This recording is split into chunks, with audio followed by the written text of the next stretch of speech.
My name is Shirley, and I never thought I would get caught up in a family drama that would change my life forever. At 31, I was living a pretty normal life in the city. For the last 6 years, I worked as a secretary at Global Tech, a large company downtown. The job wasn't exciting, but it paid the bills for my small rented apartment. On weekends, I would escape by going to dance classes, losing myself in the music and forgetting about the stack of paperwork waiting for me on Monday. It wasn't much, but it was my life, and I was okay with it. Family, though, was a different story. I had a younger sister, Olivia, who had always been the favorite. From the moment she was born, our mom treated her like she was the most special thing in the world. Dad just went along with whatever mom wanted. It was always about Olivia. I tried not to feel bitter, but it was hard not to feel like I was invisible in my own family. As the years passed, the gap between us grew wider. We didn't talk on the phone as much, and visits became even rarer. I would see pictures on social media of family events that I was invited to, with Olivia always in the center, smiling with her parents. It hurt, but I told myself that focusing on my own life was better. That's why I nearly dropped my phone when I saw Mom's number on my screen one Thursday evening. I hesitated before answering, preparing myself for whatever drama might be on the other end. "Shirley, it's your mother." Her voice crackled through the speaker. "Hi, Mom," I replied, trying to keep my voice calm. "Is everything okay?" "Your father wants to see you," she said, getting straight to the point. "Can you come to the house this weekend? Monday at 4 p.m., don't be late." And with that, she hung up. I stared at my phone, feeling a mix of emotions inside me. What could be so important that Dad wanted to see me after all this time? Part of me wanted to ignore the invitation to protect myself from the disappointment I knew was coming, but curiosity got the better of me. I decided to go, if only to find out what was happening. As I stood outside my parents' expensive home that Monday, I took a deep breath. The house looked just the same as always, a symbol of my parents' success, and a reminder of the life I never quite fit into. I rang the doorbell, half expecting no one to answer, and half hoping no one would. The door opened, and there stood my mother, her face showing polite indifference. "You're here," she said, stepping aside to let me in. Everyone was in the living room. My father sat there, looking pale and tired. My sister Olivia and her husband Kevin were also there. The room was filled with tension, with unspoken words and hidden motives hanging in the air. I sat on the edge of an armchair, feeling like a stranger in my own family home. Up close, I noticed how old Dad looked. His skin was pale, almost see-through, and his eyes seemed sunken. A chill ran down my spine as I realized this wasn't just a regular family gathering. "I've got something to tell you all," Dad began, his eyes sweeping across the room. "I'm terminally ill.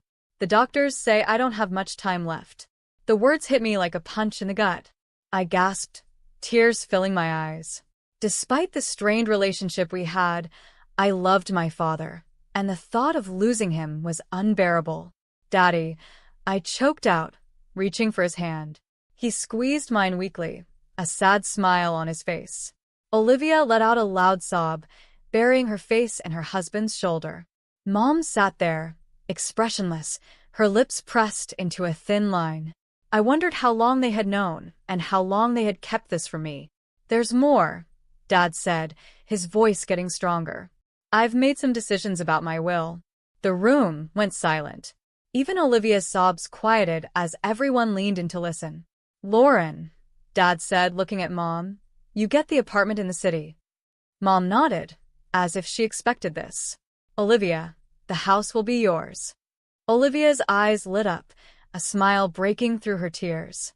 Then Dad turned to me, and I saw a determination in his eyes that I'd never seen before. "Shirley," he said, "I've decided to leave you my savings, all of it. $600,000. For a moment, I couldn't breathe. $600,000? It was more money than I had ever imagined having, but more than that, it felt like he was finally acknowledging me, a way of making up for years of being overlooked.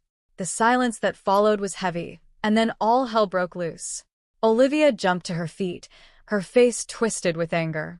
"Dad, that's not fair. Shirley's barely part of this family anymore. She doesn't deserve it." Mom glared at me as if I had somehow planned this. Samuel, you need to cut her out of the will now, she hissed. I sat there, shocked, as my mother and sister attacked me with their words. Then Dad slammed his fist on the coffee table, the sound echoing through the room. Enough, he shouted, his face red with anger. This is my decision, and I won't change it. He turned to Mom, his eyes burning with intensity. Lauren, I've been under your control for too long. I've neglected Shirley because of you, and it stops now. The room fell silent again. I looked at my father, seeing him in a new light. For the first time, he was standing up for me. Dad turned to me, his anger softening into sadness. Shirley, can you ever forgive me? I've been a terrible father to you. Tears streamed down my face as I moved toward him, wrapping my arms around his frail body. I forgive you, Dad, I whispered. I love you. We held each other for a long time, years of pain and misunderstanding melting away. When we finally let go, Dad looked exhausted. I need to rest now, he said, slowly getting to his feet. Shirley, thank you for coming. As Dad left the room, the atmosphere changed. Mom stepped forward, her face filled with barely hidden fury. Listen here, Shirley. You need to do the right thing and give up your share of the inheritance. No, I said, my voice stronger than I felt. I won't give it up. Dad wants me to have it, and I'm going to respect his wishes. Olivia's face twisted with anger as she stepped closer, jabbing her finger at my chest. You'll regret this, Shirley. Mark my words. Over the next 3 weeks, my phone buzzed constantly with messages from Mom and Olivia, each one demanding that I give up the inheritance. Their tone grew more hostile and threatening with each message. I ignored them all, focusing on my work and my dance classes, trying to find some sense of normalcy. Then, on a gray Thursday morning, I got the call I had been dreading. Dad had passed away in his sleep. The funeral was a blur of black clothes and somber faces. Mom and Olivia put on a show of grief, wailing dramatically and clutching each other. I noticed Olivia wearing a ridiculously expensive necklace and bracelet, the diamonds catching the light as she dabbed at her dry eyes. After the service, we gathered at the house. I watched with disgust as Olivia made a big show of removing her jewelry and carefully tucking it into her purse. As the last guests left, I started gathering my things, eager to get away. That's when everything went wrong. My jewelry, Olivia screamed, her hands flying to her face in fake shock. It's gone. Someone stole it. Mom's eyes locked onto me, full of accusation. Well, isn't it convenient that the only person here all day is the one who stands to gain so much? I felt the blood drain from my face as I realized what they were doing. They were setting me up. You can't be serious, I stammered. I didn't take anything. Olivia's husband stepped forward, his voice dripping with fake concern. Then you won't mind showing us what's in your purse, right, Shirley? I clutched my bag tighter, my mind racing. I knew I was innocent, but I had a bad feeling that wouldn't matter.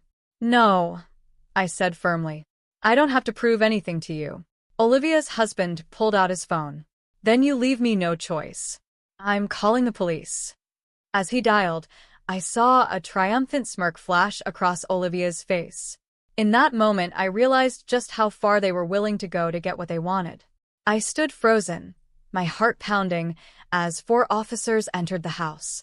Olivia immediately started a tearful story about her stolen jewelry, playing the part of the grieving daughter who had been victimized on the day of her father's funeral. Officers, Olivia's husband said, his voice thick with fake concern, we have reason to believe Shirley may have taken the jewelry. She's refusing to show us what's in her purse. The older officer turned to me, his face unreadable.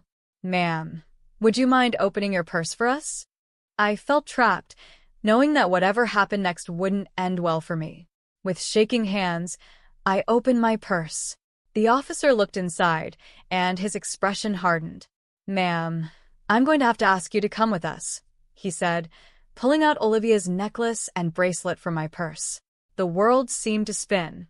This is impossible, I stammered. I didn't take these. I'm being set up. But my protests were ignored.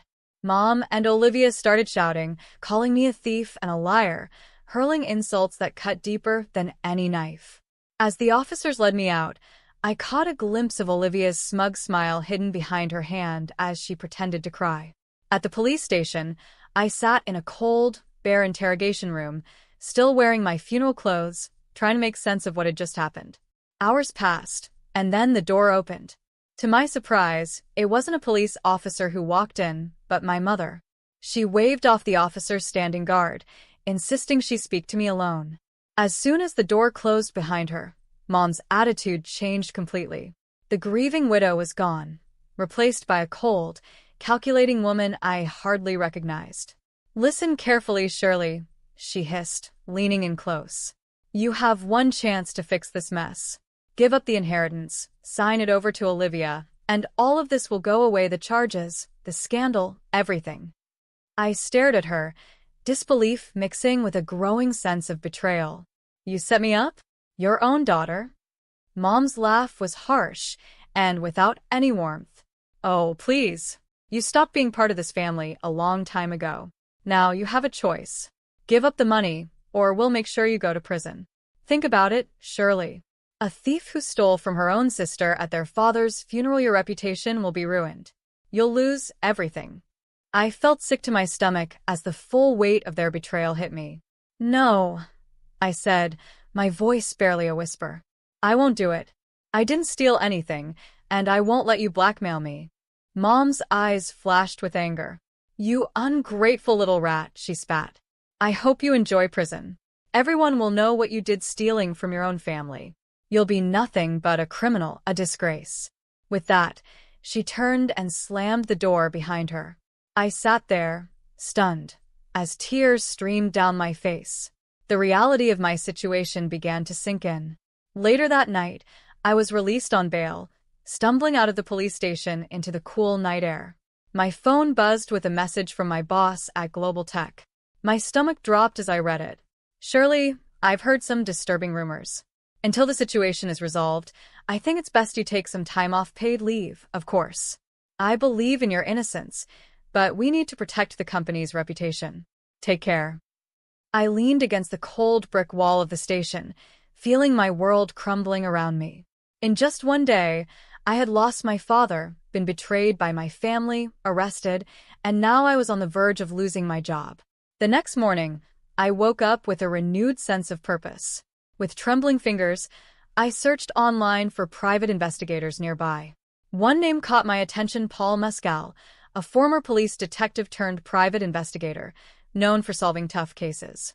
I made the call, my voice steadier than I expected as I explained my situation. "Miss Daniel," Paul said after I finished, "this is a delicate situation. Family conspiracies are hard to prove, but if what you're saying is true, we'll find the evidence. It won't be cheap, though." I thought about the inheritance I was fighting for. Money's not an issue. I need to clear my name and expose what they've done.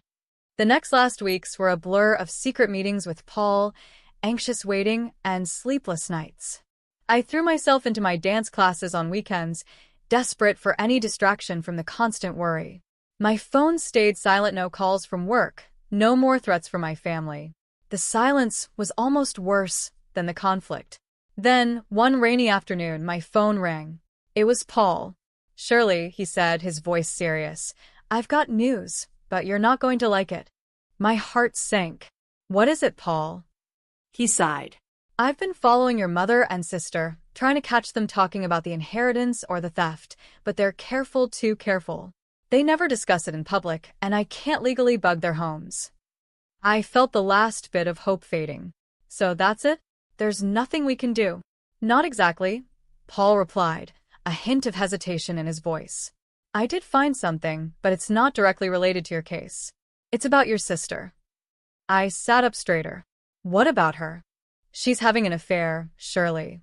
I have photos of her going into a hotel with a young man, definitely not her husband.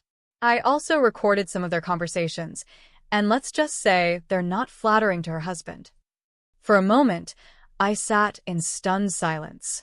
Then, slowly, a plan began to form in my mind. "Paul," I said, my voice low and determined, I need you to send me everything you have on this, and I mean everything."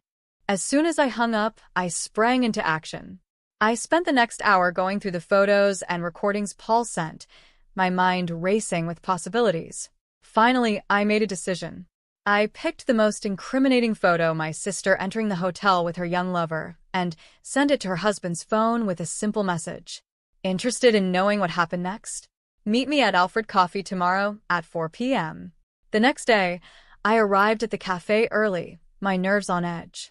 At exactly 4 p.m., Olivia's husband walked in, his face a mix of barely contained anger and curiosity.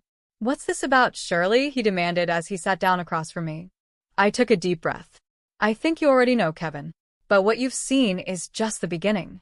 Over the next hour, I laid out everything. I had the photos, the recordings of Olivia laughing at Kevin, mocking his performance in bed, and discussing her plans to leave him once she got the full inheritance.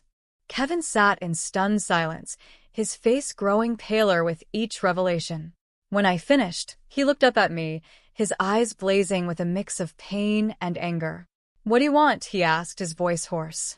I leaned forward. "I want justice, Kevin, and I think you do too. Help me prove that they framed me, and we can both get what we deserve." A few days after my meeting with Kevin, my phone buzzed with a message from him. It contained several audio files. My heart raced as I pressed play on the first one. Olivia's voice filled the air. "Can you believe how easy it was to plant that jewelry in Shirley's purse?" My mother's laughter followed. "I know." The look on her face when the police found it was priceless. "Well, she'll have no choice but to give it up now." I listened to file after file, each one filled with their cold plotting and cruel laughter. A mix of vindication and disgust washed over me. Finally, I had the proof I needed. The day of the will reading arrived quickly. I entered the notary's office with my stomach in knots, but my resolve firm. Mom and Olivia were already there, giving me smug looks. Kevin sat quietly in the corner, giving me a small nod. The notary, a thin man with wire-rimmed glasses, cleared his throat. "Let us begin," he said, unfolding the document before him. He read through the will, detailing the distribution of assets just as Dad had explained that day at the house. As he finished, I stood up. "If I may," I said, my voice steadier than I felt, "there's something I need to address before we conclude." Mom's eyes lit up, and she nodded approvingly. "I'm glad you finally came to your senses, Shirley. I knew you'd make the right decision and give up the inheritance." Mom and Olivia exchanged triumphant glances, their faces beaming with anticipation. But I was about to disappoint them. "I'm afraid you've misunderstood," I said, pulling out my phone. "I think you'll all want to hear this." I pressed play, and the room filled with their voices, gleefully discussing how they had framed me for theft. As the recording played, I watched the color drain from their faces. Olivia let out a choked gasp while Mom sat stiff, her lips pressed into a thin line. When it ended, chaos erupted. "You lying scum," Olivia screeched, lunging toward me. "How dare you?" Mom hissed, her composure cracking. "You ungrateful, scheming." I recorded those conversations. Kevin suddenly spoke up, his voice cutting through the commotion. The room descended into madness. Olivia was screaming at Kevin, Mom was hurling insults at me, and I stood there, watching it all unfold. Silence. The notary's voice boomed, startling us all into quiet. "This is a legal proceeding, not a circus. Everyone will calm down this instant, or I'll have you all removed." As the notary's words echoed through the room, a heavy silence fell. It was broken by Kevin, who stood up abruptly, his face a mask of barely contained fury.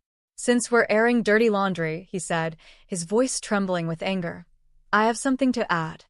He reached into his jacket and pulled out a photograph, slapping it down on the table in front of Olivia. Olivia's face went pale as she stared at the image. It showed her entering a hotel with a man who was definitely not her husband. "I know everything, Olivia," Kevin spat. "Your affair, your lies, all of it. I'm filing for divorce, and thanks to our prenup, you won't see a penny. In fact, you'll be paying me compensation for your infidelity." Olivia's mouth opened and closed like a fish out of water, no words coming out. Mom looked between Olivia and Kevin, her expression a mix of shock and dawning horror as she realized their carefully constructed world was falling apart. Suddenly, the door to the notary's office swung open, and 4 police officers walked in, their faces stern. "Lauren and Olivia Daniel?" one of them asked, though it was clear he already knew who they were. Mom and Olivia looked up, tears streaking their faces. "You're under arrest for false accusations of theft and attempted blackmail," the officer continued. "You have the right to remain silent. Anything you say can and will be used against you in a court of law." As the police read them their rights and handcuffed them, I watched with a mix of satisfaction and sadness. This was justice, but it also marked the final end of our family relationship. I walked out of the office behind the police, watching as they placed Mom and Olivia into separate patrol cars. As the sirens faded into the distance, I felt a weight lift off my shoulders. It was finally over. Taking out my phone, I dialed a familiar number. Shirley, my boss's voice came through, sounding concerned. "Is everything all right?" "Better than all right," I replied, a smile in my voice. "I can explain everything now. The accusations against me were false, and I have proof." I gave him a quick rundown of what had happened. As I finished, I heard him let out a low whistle. "Shirley, I'm so sorry you had to go through all that," he said, genuine sympathy in his voice. "But I'm glad the truth came out. Listen, your job is still here whenever you're ready to come back. In fact, I'd be delighted to see you at work as soon as you feel up to it." The weeks following the confrontation at the notary's office were a whirlwind of legal proceedings and life-changing decisions. As the truth came to light, the charges against me were quickly dropped. The relief I felt was indescribable, like a heavy burden I had been carrying for months was suddenly lifted. But for Mom and Olivia, the nightmare was just beginning. They faced charges of false accusation and attempted blackmail. The trial was swift and damning, with the recorded evidence leaving no room for doubt. In the end, they were found guilty on all counts. The judge, a stern-faced woman with piercing eyes, looked down at them from her bench. In addition to the criminal penalties, this court orders Lauren and Olivia Daniel to pay substantial damages to Shirley Daniel for emotional distress and damage to her reputation. The fine was staggering. Mom's face went pale as the amount was read out, while Olivia burst into tears. In the days that followed, I watched from a distance as their lives fell apart. Mom, with no other choice, was forced to sell the apartment Dad had left her. It was a beautiful place in the heart of the city, but now it slipped from her grasp, the proceeds going straight to me as part of the damages. Olivia's situation was even more dire. The house she had been so proud of inheriting had to be sold to cover her part of the fine.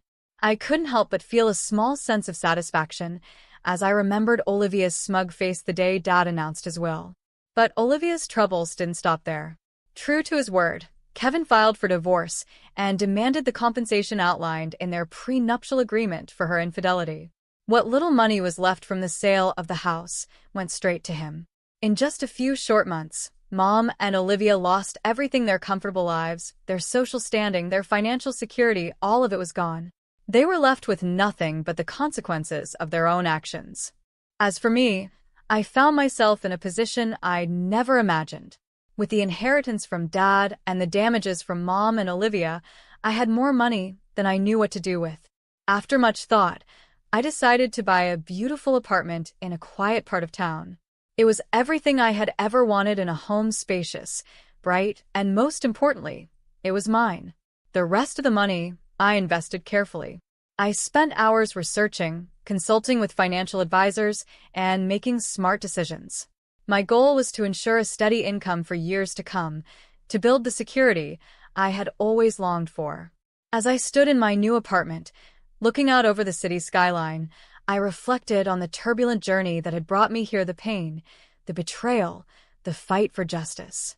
It had all led to this moment. I thought of Mom and Olivia, now struggling to make ends meet. Part of me felt sorry for them, but a larger part knew they were facing the consequences of their own choices. They had tried to take everything from me, and in the end, they lost it all themselves. My phone buzzed with a message from my boss, confirming my return to work next week. I smiled, looking forward to getting back to normal, or rather,